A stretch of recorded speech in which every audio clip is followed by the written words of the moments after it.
Welcome to the Credit Union Sales and Marketing Podcast. Your hosts, Bill McKenna, Paul Robert, and special guests discuss ideas for creating alignment in your sales and marketing efforts and ways to accelerate growth. Now let's get started. Hello, everyone, and welcome back to the Credit Union Sales and Marketing Podcast. That's Bill McKenna. I'm Paul Robert. How you doing, buddy? Good to see you again. Good to see you as well, Paul. Let's get started and talk about some ideas here today on branding. Yeah, we talked last time about how critical branding is and how, it really is a vital part of future success for our credit unions. It's not just a nice to have anymore. It really is a must have, isn't it, Bill? It really is. We have to stand out. We have to be different than our competitors. We have to figure out what makes us different. And, here's a little tip up front. It's not service. Service does not make us different. How many times, Paul, have we asked the credit union, why are you different? Well, we're great at service. That's funny. When we hear that now, we all say the same thing. Yeah, I've never heard of an organization, credit union or otherwise, say our service stinks, right? Everybody always says our service is great. Meanwhile, the consumer is saying, no, it's not. So, we can't rely on that. We can't rely on rates either, Bill. So we've got to figure out what does our brand stand for, and what do we need to do in order to really make it representative of who we are and what we're becoming. So go back and click on that last pod if you want to dig a little bit deeper into that. But Bill, today let's talk about when's a good time? What's a telltale sign or signs, plural, I guess, for when a credit union should start thinking about rebranding or tweaking their brand? What are some of those signs that we need to be on the lookout for? Well, I think in my conversations, when I start speaking with leaders in credit unions, they're saying, we've got stagnant growth. We're just not seeing a lot of new members come in the door. And truthfully, a lot of the member growth we do see in this industry comes from indirect lending. So although that's not bad and it does help the bottom line, it's not necessarily what we consider really great.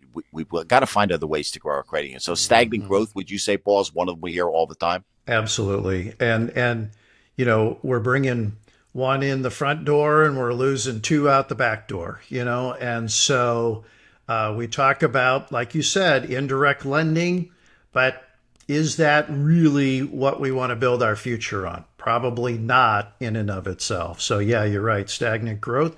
I think similarly, saturating our field of membership, right? And needing to either deepen relationships in that market, or Bill, it could also be expanding the market, right? Absolutely. Field of membership would be the other one I hear all the time. Well, the sponsor group we had, the original one, they've got less employees, they're closed locations, things are different. We're looking at new ways, but going to just a new field of membership isn't going to solve the problem either unless you have a really clear plan of attack of how you're going to penetrate that market. It doesn't just happen. You can't just stick a flag in the ground and say, we have a new field of membership and we're going to do great. That is not going to work. So you have to take a serious look at the opportunities you have and be realistic with yourself. Have I done a really good job of working the field of membership I have?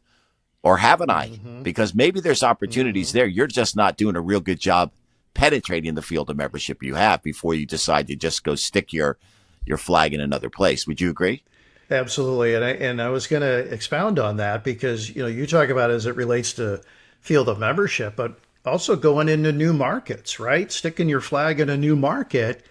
If you don't have a compelling brand and a compelling story to tell about why you're there and what you bring to that market, if you're just another credit union or just another financial institution going into that market, man, you've really got one hand tied behind your back. You've got to have a really strong brand to penetrate that new market and really stand out for the right reasons in that new market. I would say this too. If you have an existing field of membership and you're not penetrating it well, how are you going to do better in a new field of membership? You know what I mean? You have got to be able to maximize opportunities within the one you have if you do that. Because honestly, if I had a crystal ball sitting here on my desk today, of course, the microphone would be in the way. You wouldn't see it. But if I had one and I could look at my members and say, where do my members bank?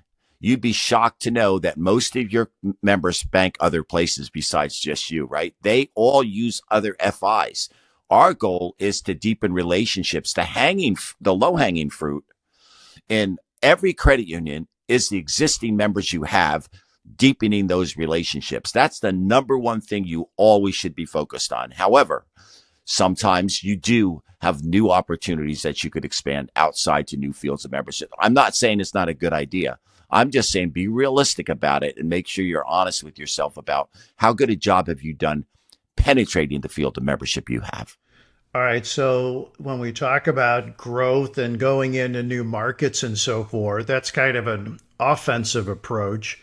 We also need to use it, the rebranding, in kind of a defensive approach when we've got new competitors coming into our marketplace, right? So we have a client right now, Bill, in Montana. They've been the only game in town for, well, ever since their existence, I guess. There's been a few other credit unions, but they've pretty well had a pretty good relationship with those other credit unions. But now there's some big guys coming in from out of town. And they're realizing we gotta up our game, we gotta change our game. And not so much for them. I'm not saying they should change their brand, but for many credit unions, that would entail a brand change, right? Yeah, for sure. One of my favorite stories, I got to tell this story. This is a good one. So this credit union I was working with years ago was telling me about how they did, you know how you do an employee fair where different companies come into like a big auditorium inside a company, and they do an employee benefits fair, and they have benefits for healthcare and for this and for that and the other thing. Well, they told me they had a benefits fair of this SEG they had, this big partner group. And inside this, they had this day, and they watch as all these people are bringing all their stuff in, loading up, for the day, setting up their little tables and everything. They said, our credit union we put our tablecloth on the table. We put some goodies and trinkets on the table. We put a couple of pieces of candy and a little pull-up banner or something in the back. And they said all of a sudden they watched as these crates were being poured in on forklifts, and someone opened up these crates, and they had a team of like 6 people putting together this elaborate display. And you know what the display was for? It was for the big credit union that just moved into their market. They put together a show. They had, and what they watched during the day when this display got built up. So they had their table with their tablecloth and their pieces of candy. This credit union had a audio visual display. They had, and you know what? People during the day were going to that new credit union, signing up like crazy. You know why? Because their brand was so impactful, it got attention. And they said, what happened? Well, it was really just a perception of that brand being better. So don't think that visual branding, as we talk about, isn't one of those things that will impact people, because it absolutely will. The branch, what's the branch look like today, right? It makes a difference. We've talked about the timing from the standpoint of member perspective, member growth, etc.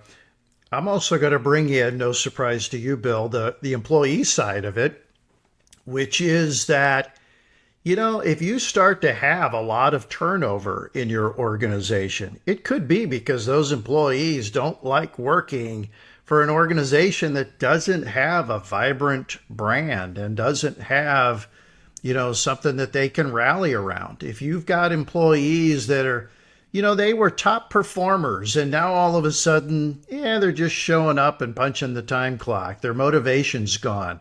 That could be in large part because they don't like working anymore for a credit union that really doesn't have a vibrant brand that they can sink their teeth into. We talked in the last episode about how it needs to be emotional.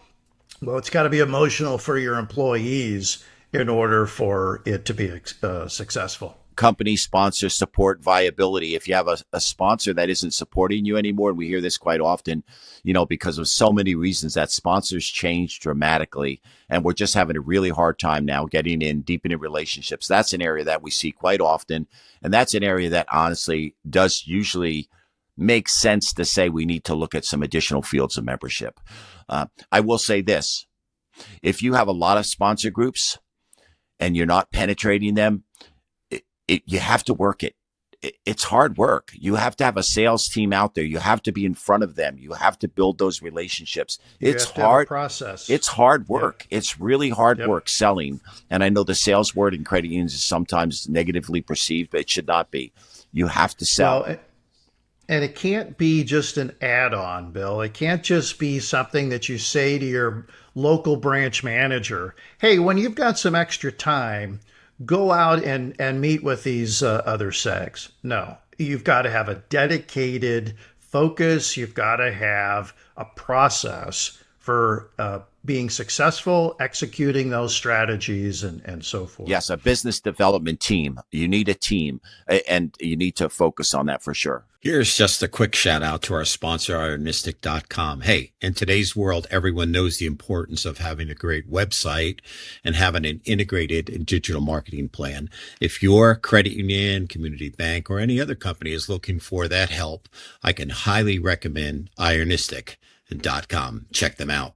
Now let's talk about changing the brand. And the first of your 7 steps has to do with research, Bill. So talk to us a little bit about the research side of things. Yeah, so you're definitely going to, if you're going to do a brand change, you're going to have to spend some time trying to figure out what that looks like. So competitive research is important. I would say you need to spend time looking at your competitors, who they are, what understanding market share, what types of market share they have compared to you. I would say it's difficult for a smaller credit union to measure market share in a particular large geographic area. For instance, if you're in the city of Philadelphia and you're trying to measure your market share against some of your competitors, going to be very difficult because it's not even going to move the needle. You just don't have enough market share to even move the needle. But you should take a look at what other credit unions you think you're competing with based on who you see right in your own area, where they are, what they're doing. You have to take time and understand that market share, understanding the niche that you serve. Again, understand what the opportunities are within that niche, but taking some time to build some research about who you are compared to your competitors' brand, their positioning statements or their slogans, and then digging in like as much as you can find about them on their websites, other information that they have. What do they say their brand is? They're the best credit union anywhere. What's that mean? Can you find that actually in their brand? Is it being delivered? And here's another thing I like to do. Pop into a branch or two. Just walk in and ask a question, and even if you walk away saying, well, okay, I'll let you know. Just see how they handle their branches. I say, that kind of research is good. And you can also pay people to do that for you. Open an account, actually experience it as a member. Yeah, no question. Hey, Bill, there's 2 things that I would tag on to that. Number one, competition is not just the other credit unions in town. So, from the consumer standpoint, the prospective member, if you will, they're not thinking bank, credit union. They're thinking financial institution. Where am I going to have my account? Where am I going to have my loan? Who am I going to go to when I need help with X? That type of a thing. So oftentimes, maybe too often, we talk to credit unions in the strategic planning process, and all they're thinking about in terms of competition is the other credit unions in town. It's a lot more than that. So we've got to think outside our own industry, if you will, and look at financial institutions as a whole. Another thing real quick, and then I want to get your perspective on it, is if you know your market, if you know the member that you're trying to attract, there could be different competitors for that specific market. So, a very obvious one would be if you're trying to attract younger members, Well, your competition now is online financial institutions that provide that convenience and so forth. It's not necessarily just the brick and mortars like it was 20 years ago. So you got to identify who are you going after, and that's also going to help dictate who your competitors are. Agree?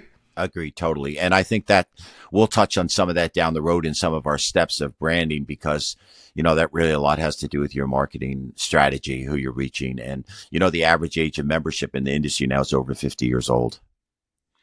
So that's too old. Another part of the research, Bill, that I find really intriguing when you talk about it is including the employees in the process, right? And getting their input as you work through this brand change. Yeah, it's one of the things I've always done. Paul, you do this more than I do. Honestly, a lot of times what I love about working with you is I'm the guy with the marketing ideas. I'm the guy with the branding, the visuals and all of that. But then when it gets to building that deeper culture, that's where you really shine because I know how much you dig into that. But even something as simple as a SWOT analysis, asking employees their opinion on different things about what are the strengths of their brands, the strengths, the weaknesses, the opportunities, the threats. It's old school, but yet it still works. What do you see as your strengths? Getting their opinion. And I'd say this, when you do those, you don't want to do them with any leaders in the room. You want them to be something so groups can be honest and we have to get honest feedback, right, Paul, from employees, what they see as strengths and weaknesses. No question. And this is going to sound totally self-serving, but I believe it to my core. Your people will tell an outsider more than they will tell you. I don't care how good of a relationship you have with them. I don't care how much they love you. They're still not going to tell mom and dad the same things that they're going to tell somebody else. And so get an outsider to facilitate that SWOT process, to do the focus groups, to even something, Bill, as simple as administering the survey. If you use an internal survey link, employees are going to be like, they're going to know who said this. I'm not going to complete that survey, So anyway, get their input, their perspective, make an investment in it, use an outside source to facilitate that. The one thing that I'll tag onto that, Bill, is that you talk about buy-in of the employees. We touched in the last episode about how your employees can get motivated and excited about a rebrand. Well, getting them involved from the very outset is an awesome way of really stoking that motivation and really getting them excited throughout the process, not just after the brand has already been changed. Yep. The feedback from employees is essential. They have to feel like that their input is valuable. If they feel like you value their input, they're going to be so much more on board when you actually go through the process of doing that, the training and all of that. They also have to understand why that brand change, how that benefits them as an employee. So that's a good one. So we do a lot on the employee side, but you do a lot on the member side or the community side. What's that look like as far as the member research that needs to be done? Yeah, so those could be online surveys, and like you mentioned, they could be done independently through a third party, which we've done some work in that as well. Things like looking at like net promoter scores, what people actually think about you. I know a lot of credit unions have tools in place to do that. What are people saying? What are your strengths? What are your weaknesses? Because you want your members to be honest with you as well. Satisfaction surveys. How satisfied are we? See in areas that are showing up that are telling us we got an issue, with service. Yeah. If there's and we can't ignore those. We have to fix those problems, and we have to be realistic and honest about it. If these are coming up, we have to fix them. We can't just ignore them. Email surveys, of course, written surveys, but surveying your members, their perspective. You got to remember they really own your brand, not you. Yeah. They are the ones that actually tell us what your brand is. We could think everything about ourselves, but they're the ones that own our brand. And we really have to make sure that we understand what they think of us from their perspective. So yeah, doing that type of research is just as important. We've covered a lot of stuff today again, and there's a lot of pieces to this, but I think what we're trying to do is establish the base. When is a good time to think about a rebrand? And then what are the processes you want to go through when you start thinking about changing the brand? We can't just jump into this haphazardly, right, Paul? We have to think this through, and we have to make sure we spend the time to understand what that should look like moving forward. You got one chance to do it right, and so you gotta put the time in to do it right the first time. Hey, what's coming next, Bill? Give us a tease as far as step 2 in our 7 steps of branding. What's that going to look like? Yeah, so we're gonna in the next step we're gonna talk a little bit more about what the actual brand looks like. I'm not going to give away all my secrets, Paul, today. I want people to come back and understand the 7 steps. But we'll walk through. Each step has been something that we've identified over the years that has really worked. I think they're going to find that each session that we do here is going to be really helpful. We'll talk more into a little bit more about the brand on the next one too, and what the deeper strategy looks like there.